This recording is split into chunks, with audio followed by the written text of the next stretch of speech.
आज मुले स्कूलला गेल्यानंतर आमच्या दुपारच्या भाजीचा प्रश्नच होता. काय बनवावं भाजी आमटीला हा प्रश्न असताना मिस्टर बोलले, "मला दुपारी अंडा करी खायची आहे." चला तर मग लागलीच तयारीला लागले. इथे अंडी उकडण्यासाठी ठेवून दिली आहेत. अंडी उकडताना त्यामध्ये मिठाचं प्रमाण थोडंसं कमी ठेवायचं, त्यामुळे अंडी छान उकडली जातात. आणि काही-काही जणींचं काय म्हणणं असतं, की कुकरला अंडी चांगली उकडली जात नाहीत. पण तसं काही नाही आहे. कुकरला ही अंडी छान उकडली जातात. पण थोडंसं आपण मिठाचं प्रमाण कमीच ठेवायचं आहे. चला तर इथे मसाला भाजण्यासाठी घेतला आहे.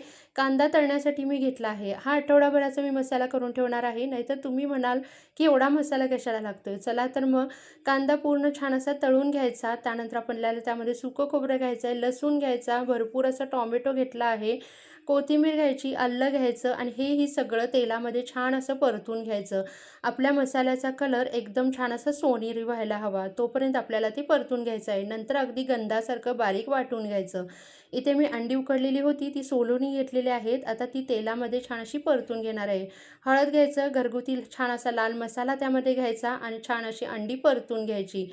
अंडी परतल्यामुळे त्याची चव आणखी छान वाढणार आहे.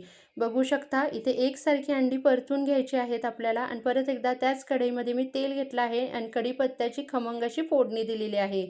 त्यानंतर वाटलेलं वाटण घ्यायचं आणि वाटणाला छान असं तेल सुटेपर्यंत परतून घ्यायचं. त्यामध्ये हळद, मीठ घ्यायची आणि मीठ ही थोडंसं कमी प्रमाणात घ्यायचं, कारण अंडी उकडताना आपण त्यामध्ये मीठ वापरलं होतं. त्यानंतर लाल मसाला घ्यायचा, गरम मसाला घ्यायचा आणि ह्यामध्ये थोडंसं गरम पाण्याचा वापर करून आपण छान असा मसाला तेल सुटेपर्यंत परतून घेतला होता.